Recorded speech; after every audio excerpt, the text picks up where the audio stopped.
Attention, you're listening to The Todd Huff Show, America's home for conservative, not bitter talk and education. Be advised, the content of this program has been documented to prevent and even cure liberalism, and listening may cause you to lean to the right.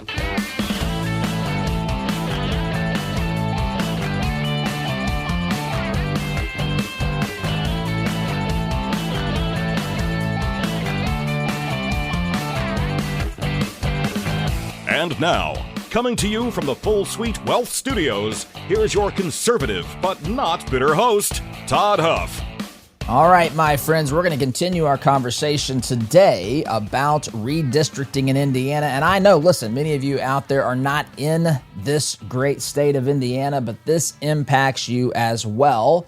In fact, this may be impacting your state specifically, as many states have looked into redistricting, had the fight over redistricting, all of that stuff. But it definitely could impact who is in Congress starting in 2027 after the 2026 midterms. And so today we have a special guest from Turning Point Action, which I'll get to here in just a moment. Going to talk about redistricting. And they've got a rally down at the Statehouse coming up on Friday that he'll tell you more about, my friends. But before we get rocking and rolling today, let me tell you that there is something important we need to talk about. That's your money. You worked hard for it, but is it working hard for what you believe in? That 4-8 Financial, they specialize in biblically responsible investing.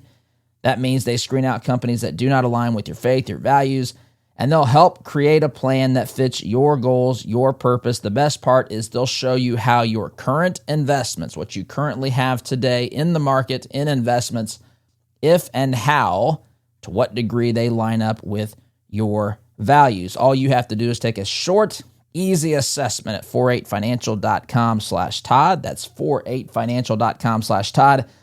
To learn more, to take that assessment, 48 Financial, helping you align your money with your mission. My friends, with that being said, I want to get into this today. I've got a special guest on the phone, Brett Galaszewski. He's the National Enterprise Director of Turning Point Action. Brett, I'd like to welcome you to the program, my friend.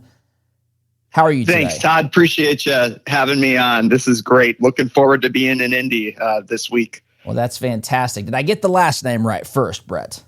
You did. It's a long and annoying Polish last name. Not too uncommon of a name, though, up in Wisconsin, where I'm from. Huge Polish population. Well, with my last name, you don't even have to move your tongue. You can almost grunt my last name out. So that's a little bit different, but it's good to have you on the program. So first thing I want to talk to you about, Brett, here as we get into this discussion on redistricting and your event here on Friday at the Statehouse.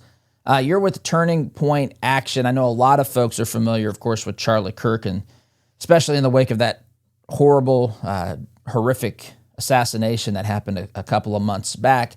They might be familiar with Turning Point USA, your Turning Point Action. Help us understand the difference here between these sister organizations.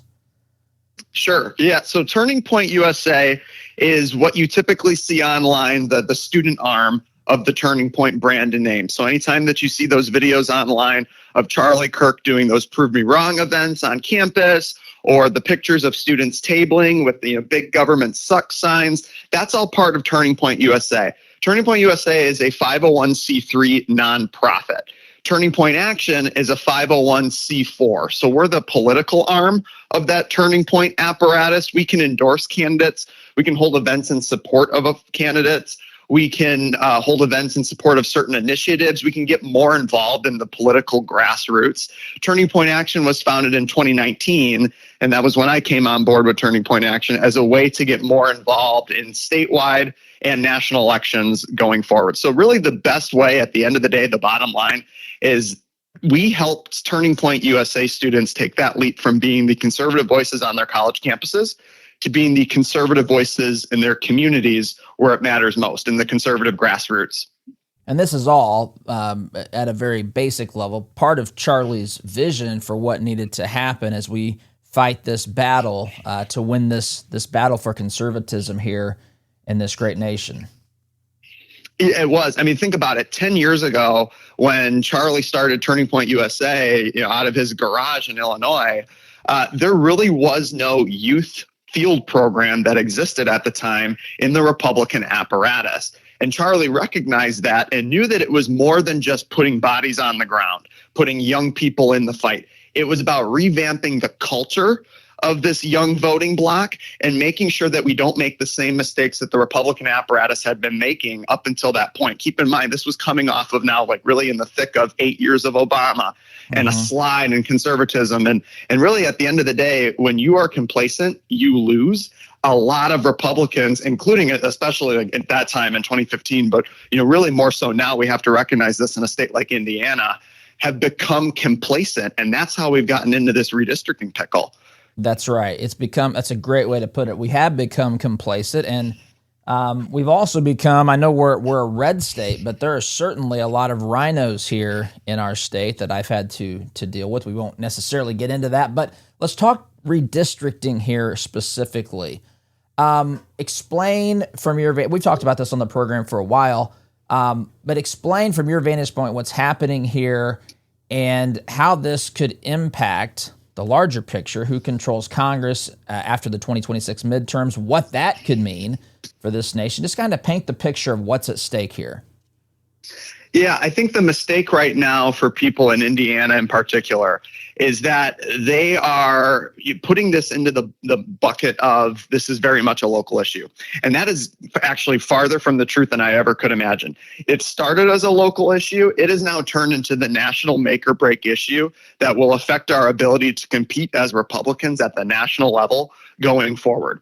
Indiana is essentially the final line of protection and making sure that Republicans retain the House of Representatives next year. It's essentially the backstop now in putting us in that best possible position.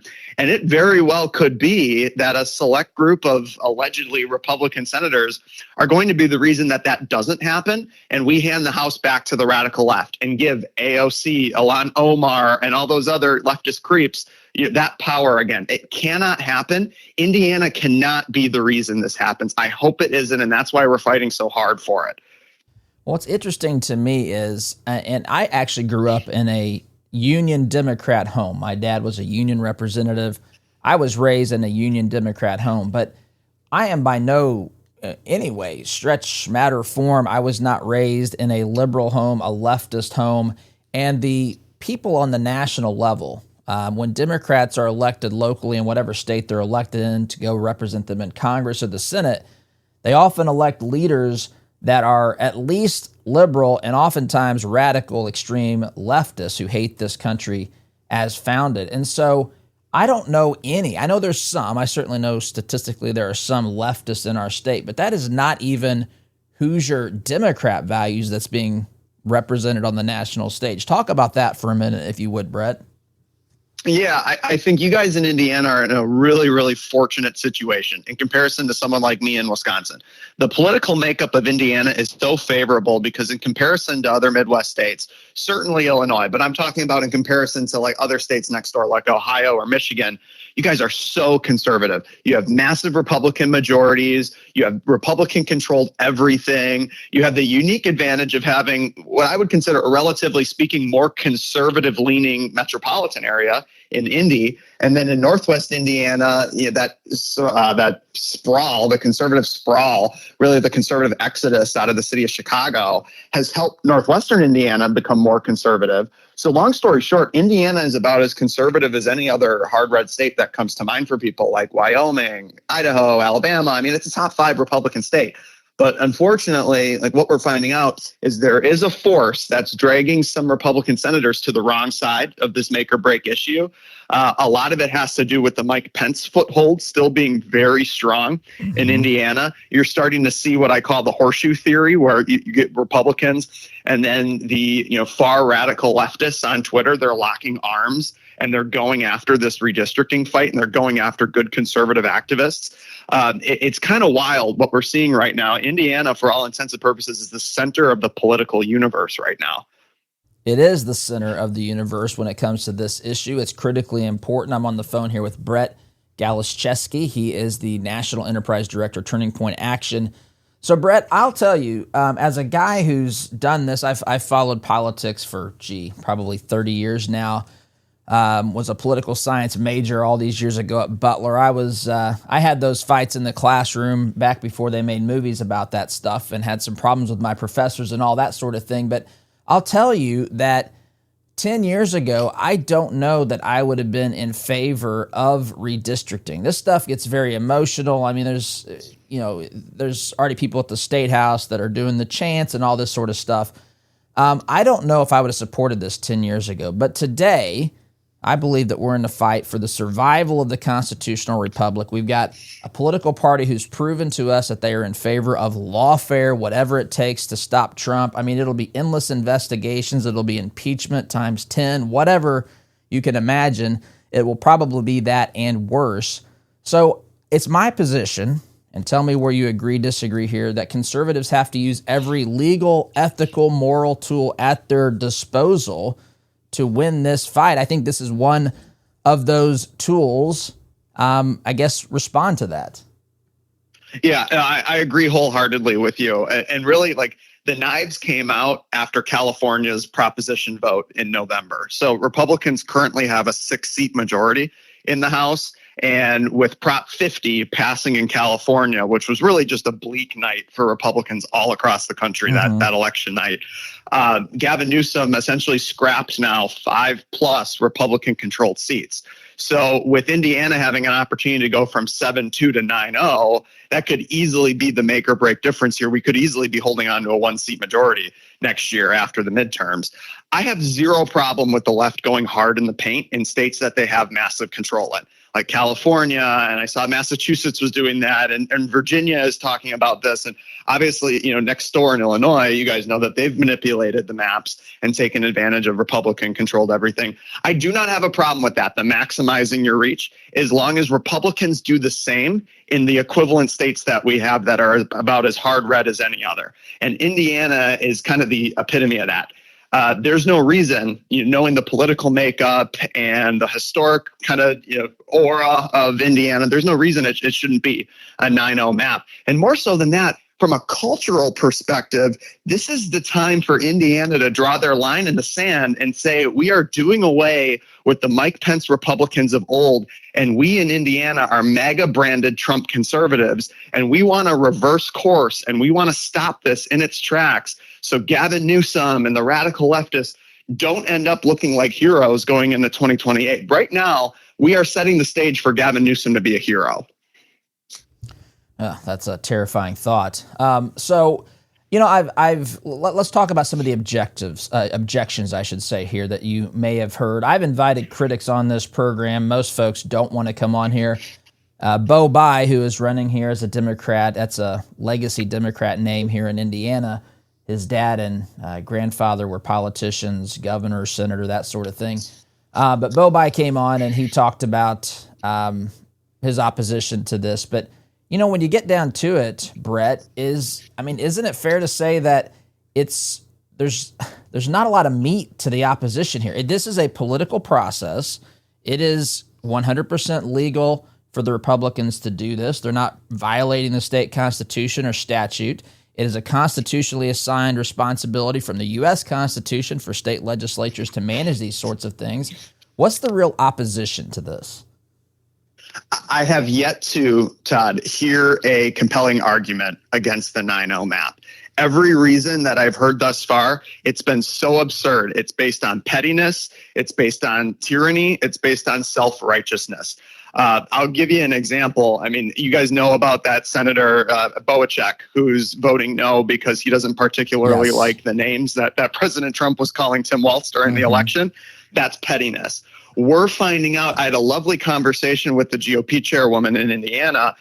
It's not her, but we're finding out that there are high up party elected officials in the Indiana GOP that are refusing to speak up against this. They're siding with the 7-2 map, essentially going against Trump, because new district lines could mean that they won't be able to represent their districts anymore on the state central committee for the GOP.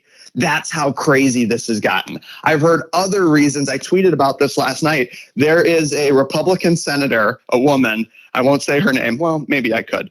Actually, I won't. You guys can Google this. I don't want her to try and say that I, talk badly about her and create problems. But she came out and she started telling people that she's a hard no on the 9-0 map because a conservative activist group was sending text blasts out to voters in her district, encouraging them to call their senator and urge them to support. And her grandson was one of the ones that received the text blast. She does not know how text blasts work. She thought the group was only targeting her 14-year-old grandson and has been telling people that with a straight face. You cannot make this stuff up. It's the weirdest thing I've ever seen. We're hearing that Dan Darnell, a senator from kind of that northwest part of Indiana, his legislative aides are telling our activists on the phone that, right now he's not sure because he believes Republicans should win on policy. When literally right next door to his district, the left has won on taking advantage of every single Democrat-controlled apparatus to manipulate the maps. So it's mind-boggling to me. It's a head-scratcher to me why we're not unified on this, knowing that it's such a massive majority in the state Senate. It unfortunately doesn't surprise me too much, being one that lives here. I'm Eric Holcomb, who was our previous governor, was not a conservative. We've got a senator in the U.S. Senate named Todd Young, who's not a conservative senator. I'm not saying they're leftists. They're moderates, right? They're rhinos a lot of times. And it's there has been a lot of that's crept into the party here in Indiana. But all that being said, though, these the opposition that I've heard is basically things like this is cheating, this is disenfranchising voters, this is just creating an unfair advantage for Republicans and all this sort of stuff. I mean, when it comes down to it, as far as I see it, Brett, the Democrats want at least 2 representatives to be Democrats, and Republicans want them all to be Republican. And I just think it's political at its core. Is there anything else to this besides that? Yeah, and I'm starting to believe this more and more as the days go on and we get closer to the weekend here. I believe at the end of the day, for a lot of these senators, they still have a subliminal hate towards Donald Trump. Whether that be, remnants of the Mike Pence, Trump conflict that took place at the end of the first Trump administration, or, just kind of that deep embedded establishment roots that a lot of these senators have. I believe that they're still in some way or another lashing out at Trump and using these absurd reasons like the Trump calling Tim Walz names. Like, these are just crazy reasons that make no sense for a conservative to be saying. I think it's masking a much larger problem, and it's that the swamp runs deep in Indiana. Yeah, it does. But the voters, the constituents that elect these people to the Statehouse, don't share those. Some certainly share those sentiments, but many don't. Many understand what you're saying, what I'm saying. They understand that Republicans have played with the kid gloves on for too long. Republicans have been bullied and pushed around. It's interesting how the blue states in this country can have districts that are gerrymandered, drawn to these really odd shapes to get cities connected and so forth. And that's okay. They can do that to the max, but Republicans can't do anything whatsoever. These maps, by the way, you can have problems with them, but they're not unreasonably drawn. They're contiguous. They're not oddly shaped and just massively deformed like some of these other districts could be around the country. But Republicans have this used against them too many times, and I think we're sick of it. And I think that's your rally this Friday may kind of tap into a little bit of that. So talk to me about what you're doing Friday at the Statehouse. Yeah, so we want to rally all of the Republican, conservative, MAGA, the base. We want to rally tons of freedom-loving patriots at the Statehouse on Friday to send that final message, kind of be the crescendo on all of this, that enough is enough. The conservative grassroots that knocked doors till their knuckles bled to get these Republican senators elected, this is not why we worked so hard to get them elected. And for the Republican voter base, the ones who took time and treasure out of their days to vote for these Republicans, they don't want this either. This isn't Indiana. This isn't conservatism, and enough is enough. So we want to be able to send that gut punch. We're really excited. We have Governor Mike Braun joining us. We have Lieutenant Governor Micah Beckwith joining us. We have some other awesome speakers, some really young, up-and-coming, super conservative freedom fighters in the General Assembly that are coming to join us as well. To really rally the troops here. And hopefully, by kind of coming onto their territory, coming into the Capitol and sending that message on the last possible day for us to do that, Friday the 5th, and then Monday the 8th is when they vote on this.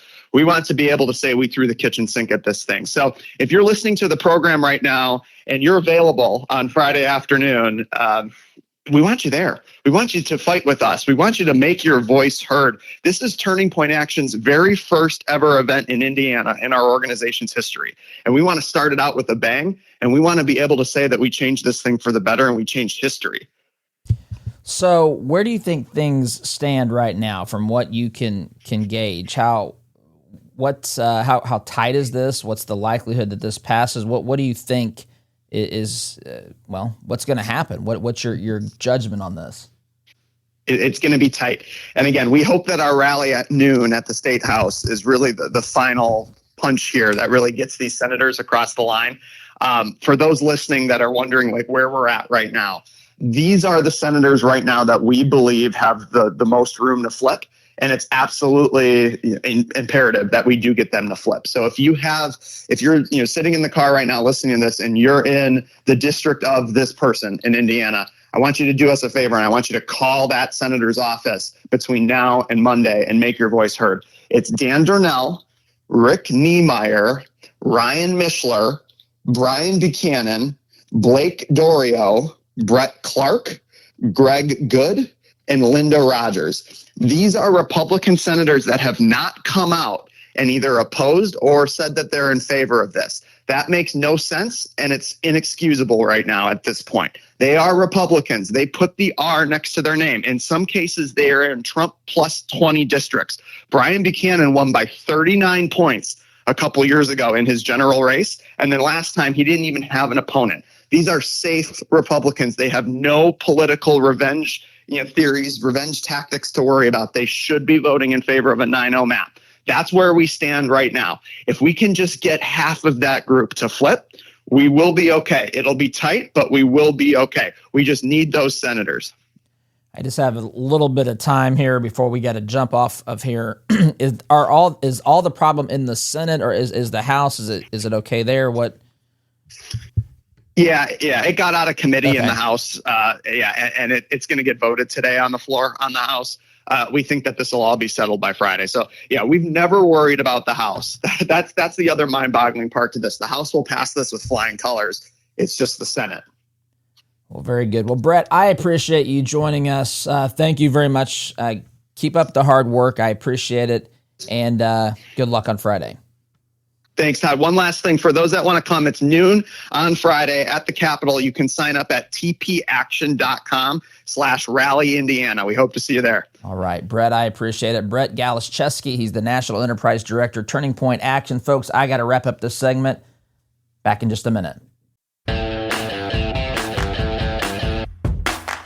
Welcome back, my friends. I hope you enjoyed that conversation that we had there with Brett Galaszewski. I'm proud of myself for getting the name right, Brett. As I told him during the interview, you don't have to even open your mouth to say my last name. You can grunt it almost, huff. But anyway, it's a pleasure to have him on. I appreciate what Turning Point Action is doing. Again, this event is called All In for Indiana. I'm looking here at the digital flyer. It says, tell the state Senate to redistrict. Join us for a community gathering as we call on the state Senate to support President Trump's America First agenda and fair maps for Indiana. That's Friday, December 5th at noon. If you can make it, it's at the Statehouse. It's right downtown. 200 West Washington. You know where the Statehouse is, but 200 West Washington Street. You can RSVP by going to their website, tpaction.com/rally Indiana. I'll put all these links in our show notes as well. I know it's hard to hear these things when you're driving. By the way, that goes for anything That goes for anything that we talk about on this program. You can always go. There's a page called The Stack on our website. I've shared this with you before, but that's where this stuff will be if it helps you. You can't remember all this stuff. I get it. We'll put this link there for you to register, but it's just go to toddhuffshow.com. And if you go to The Stack, each episode has a full description. It's got links to things that we would have talked about on the program. We've really kind of cleaned that up and streamlined that here over the past couple of months as we've expanded the team and just kind of gotten better at this. Remember, I started this program in a closet 10 years ago now, just me and a digital microphone. And so now we've got some folks helping out with that. Anyway, tpaction.com/rally Indiana. Some concluding thoughts on this conversation I had with Brett here in a moment, and a little bit more about the event on Friday as well. But before I do that, friends, there's a lot of confusion out there about Kratom. You've heard the headlines, and most of them, the bad headlines about Kratom, are talking about the synthetic junk that isn't even real Kratom at all.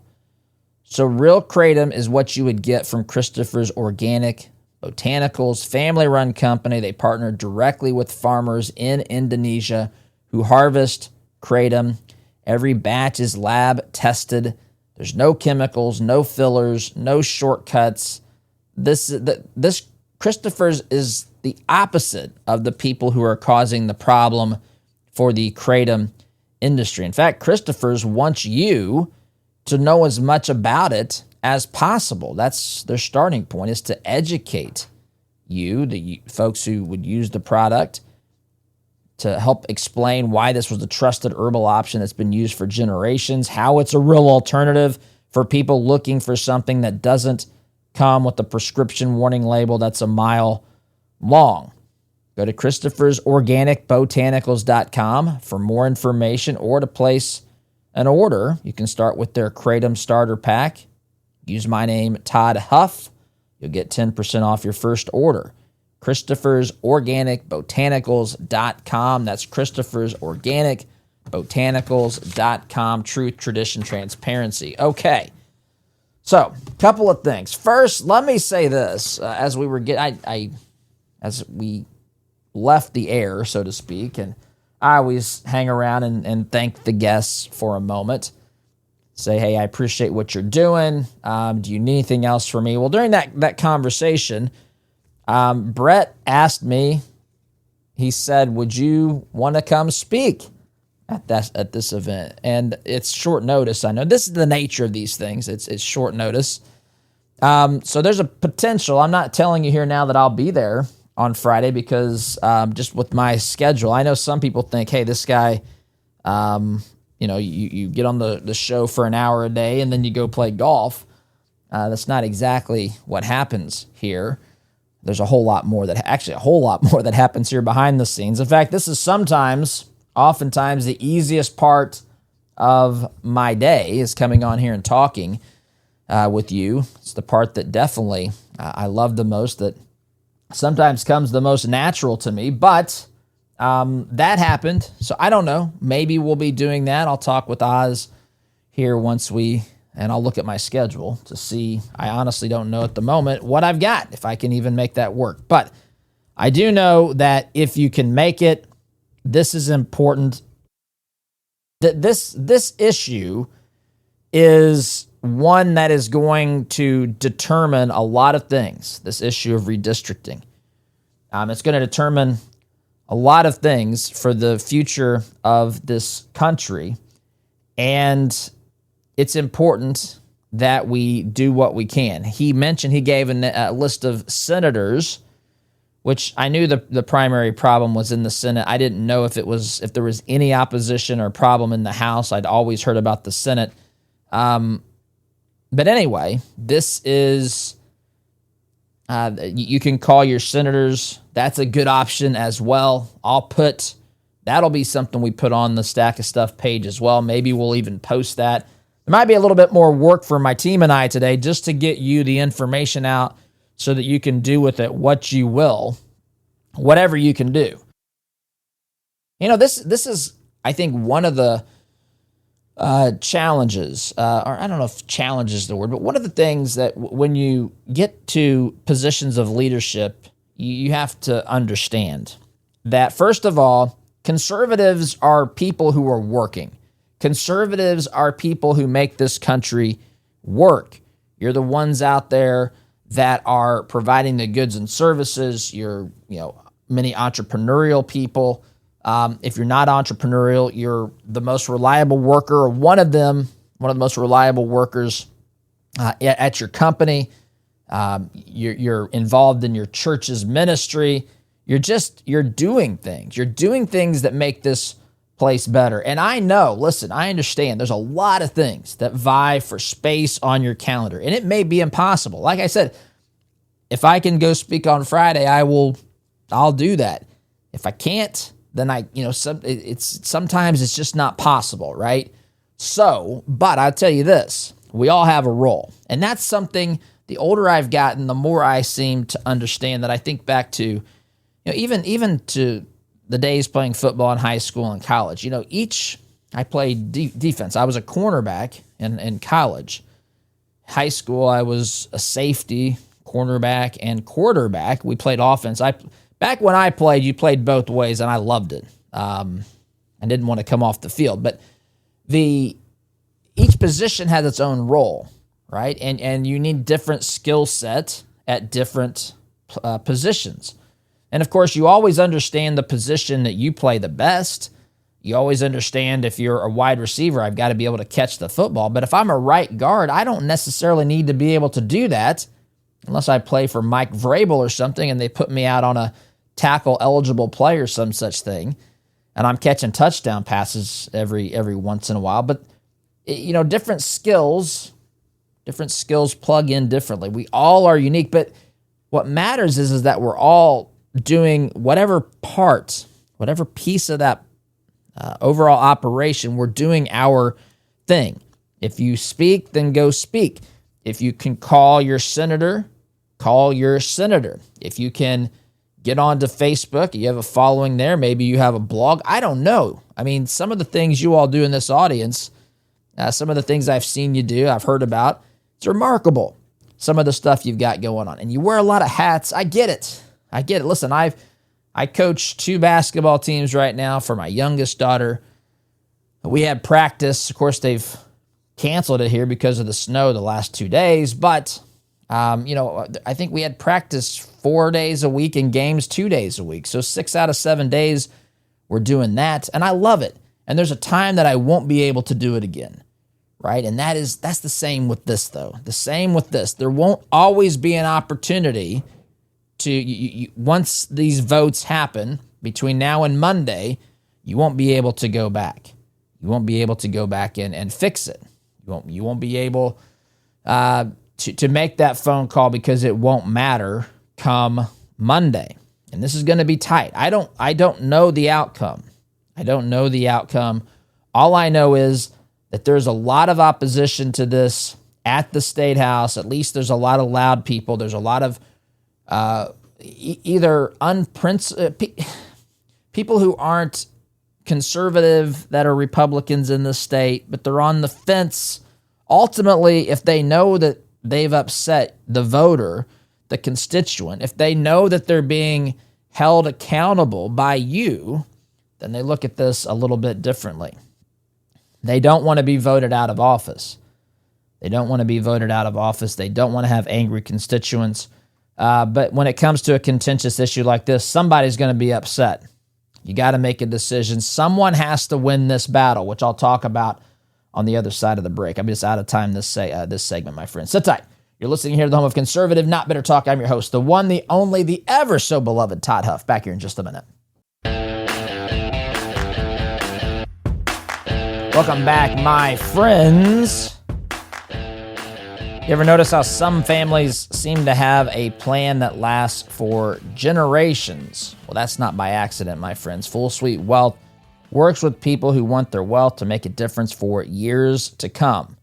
Generationally, through a legacy, their team brings together high-level investment strategies like private equity, private credit, and option strategies coupled with expert legal guidance. It's all about making sure your vision becomes a reality for the people you love today and tomorrow. If you are looking to do more than just manage your money, if you want to leave a mark and build a lasting legacy, something that endures for generations, take a look at Full Suite Wealth. Jason and his team will take good care of you there. FullSuiteWealth.com is the website. Again, that's FullSuiteWealth.com. Build your legacy. Secure your future. All right, before the break, I alluded to, I made a comment. I said that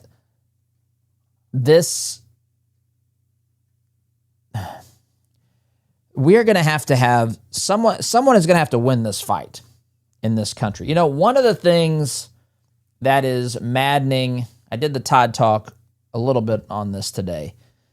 Under the Biden administration, 4 million illegal aliens were reportedly given Social Security numbers. And as I thought about just illegal aliens, I thought about just the open borders that we had in this country. Make no mistake, we practically had open borders. In all reality, that's what we had. It was shut down virtually overnight when Trump came into office. It's remarkable. People will deny this, but the evidence is there for anybody who wants to see the truth. Now listen, I'm not against people immigrating to this country. I think that that's a good thing. But when I was a kid, there was something called assimilation, and that meant that there was something about being American. You were accepting some ideals, American ideas and customs, and to some degree the culture. It didn't mean that you had to abandon everything that was part of your makeup and your history. That's not the case at all. But there is something that's American, and there has to be something that unifies the people in a country. And when you have two truly diametrically opposed worldviews, you have one on the left that says, I'm talking about the godless radical left. I know that there's people in between this. This is not a nice, neat, everybody fits into one bucket sort of thing. But I'll tell you this, when you elect one of these two options to make laws for you and for the rest of society, you're empowering one of these two core principles, worldviews, ideologies. On the left, we have a group of people who are what I refer to as godless radical leftists. And I say that, A, because many of them told me, yes, that's exactly what we are. Thank you for properly acknowledging who we are. But to them, government is God. The state is supreme. This is the home, by the way, of the communists. This is ultimately what they want in a classless, stateless society, which of course is ironic because what they end up getting is an absolutely out of control, all-powerful state. But these are people who believe government controls the answers to everything, has solutions to everything. If we only give them more tax dollars, if we only give up our freedoms, this is incompatible, truly incompatible. Hear me say this, incompatible with liberty. Truly, people, if a political party embraces this ideology, it must be defeated. This is what the Democrat Party has become today. Now, what's interesting is rank and file Democrats certainly don't all fall into that bucket. In fact, I would say that a tiny portion of them do. But when you elect people to represent the state of Indiana, just as an example, who are Democrats, who then go to Washington, D.C. to elect leadership and to come up with an agenda, Democratic national, a platform, that platform represents the beliefs of the radical left. They've taken over. I'm telling you, the National Party has been hijacked, taken over by these extreme godless radical leftists. That's not a blanket statement for all of them, but that's what this party has largely become. And on the other side, you have people who believe in Western civilization, who believe in traditional classical liberalism, which that may shock some. I'm a classical liberal in the sense that I believe in individual liberty. I believe in the autonomy of the individual. I believe that we are given our rights by our Creator. The rights don't come, they can't come from government. Government is the problem many more times than it's ever the solution. In fact, government just has certain roles that it should be playing. Our founders went to great lengths to kind of outline this for us in the Constitution. And so you have these two diametrically opposed worldviews that really can't coexist in the sense of governance. You can't have one side that says the state needs to be doing everything and the other side that says the state should be doing next to nothing. And what do you compromise? The state does half of things? That's still not good. That's in the wrong direction, my friends. And that's what we have today. In order for us to win this fight, we have to win this battle along the way. It is time for Indiana to redistrict, and we have to use every legal, ethical, whatever tool at our disposal. That has to be done. And hopefully it will be done here between now and Monday. So, folks, I've got to go. Thank you for listening. Have a great day. SDG.